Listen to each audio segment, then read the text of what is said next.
Hey everyone, Tony here from Psych'd Baseball Cards, doing a video response for Bowman53, Alex.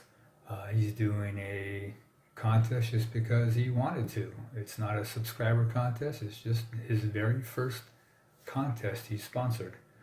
So, thank you, Alex. Much appreciated. Alex is, like his channel implies, he collects Bowman53, and he's doing it one card at a time. Most of his videos are short and sweet. He just shows the card, doesn't say anything. He just plays music in the background and lets you enjoy the card. I tend to like to watch him in the morning when I'm having my cup of coffee, and it's very relaxing and really nice. So check him out if you haven't checked out Bowman53.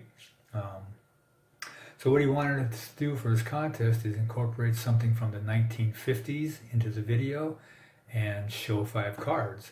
So I'm going to start with the incorporating of some records from the 50s. First, this one here is kind of cool. I had forgotten they made these records. This one is on double-sided, but it's by 2 different people. Side 1 here is Little Liza Lou, sung by Sonny Schuyler, and backed up by Spade Cooley and his orchestra. So the other side is by Jimmy Shiro and Irvin Drake, backed up by the same orchestra. So, what I have is a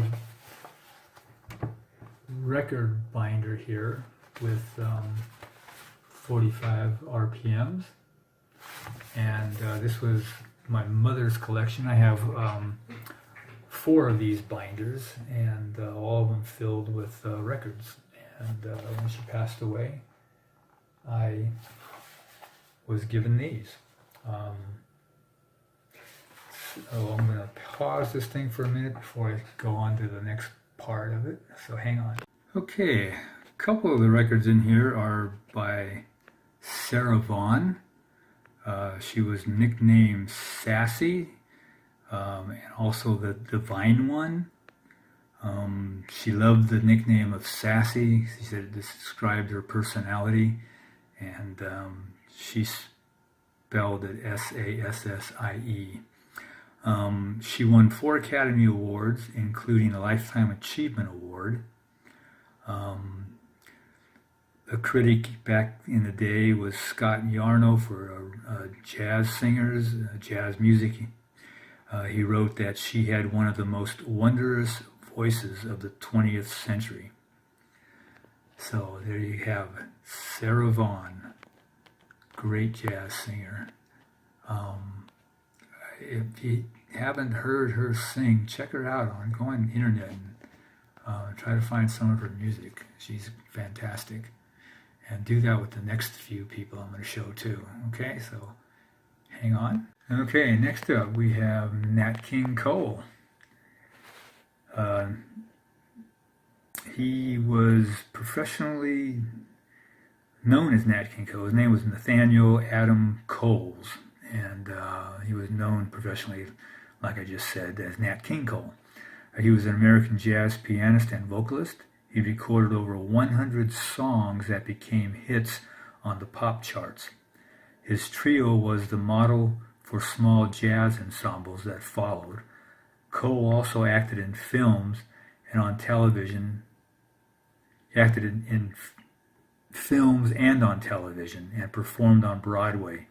He was the first African American to host an American television series. I don't know if he's the first African American or the first African man to host a television series. But anyway, Nat King Cole, what a voice this guy had. Definitely check him out also if you haven't heard his music. Okay, next up we have Perry Como, Mr. C. He was an American singer, actor, and television personality. During a career that spanned more than 50 years, he sold millions of records and pioneered a weekly musical variety television show. Como received 5 Emmys, a Christopher Award, a Peabody Award, which he shared with Jackie Gleason that year, and he's also was inducted into the Academy of Television Arts and Sciences Hall of Fame. He's also received the Grammy Lifetime Achievement Award, and he was inducted into the Long Island Music Hall of Fame. And so, Rob, go check it out.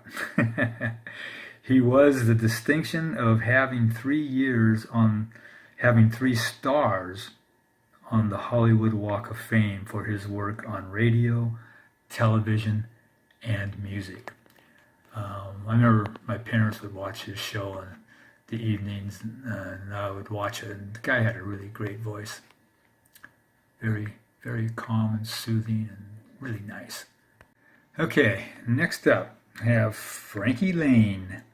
Frankie Laine was an American singer, songwriter, and actor whose career spanned nearly 75 years. Often billed as America's #1 song stylist, his other nicknames included Mr. Rhythm, Old Leather Lungs, and Mr. Steel Tonsils. His hits included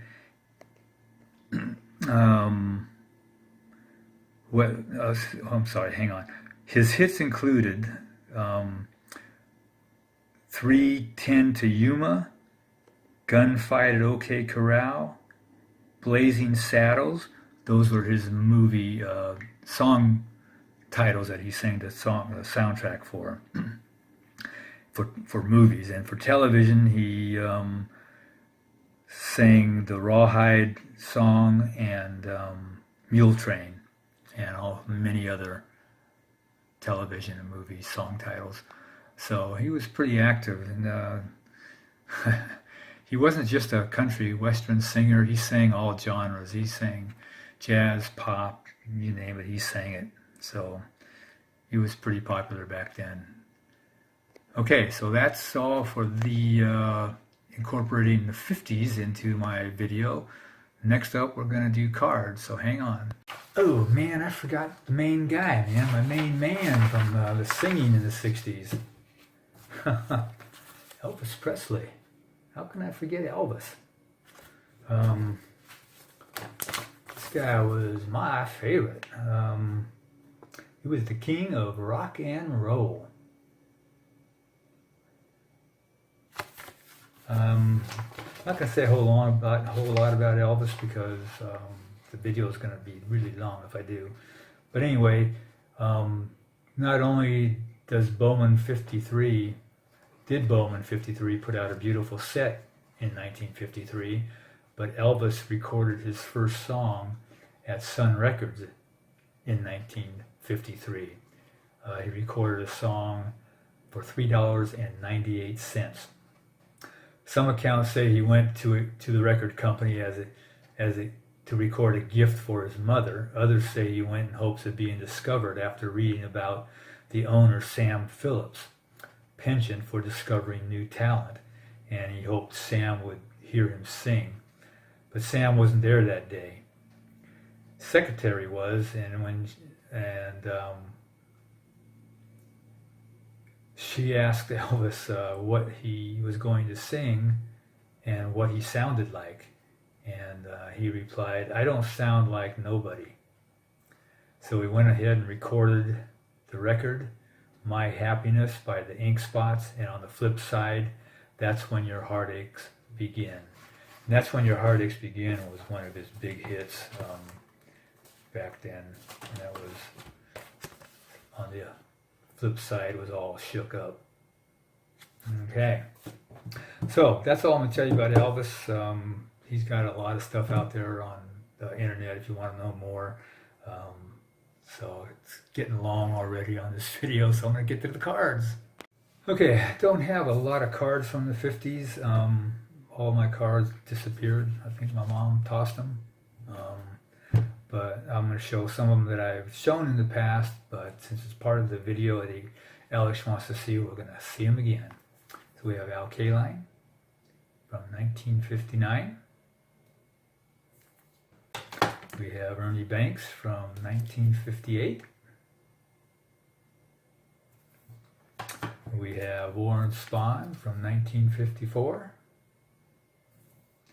And we have Willie Mays from 1954. And we have Jackie Jensen from 1953.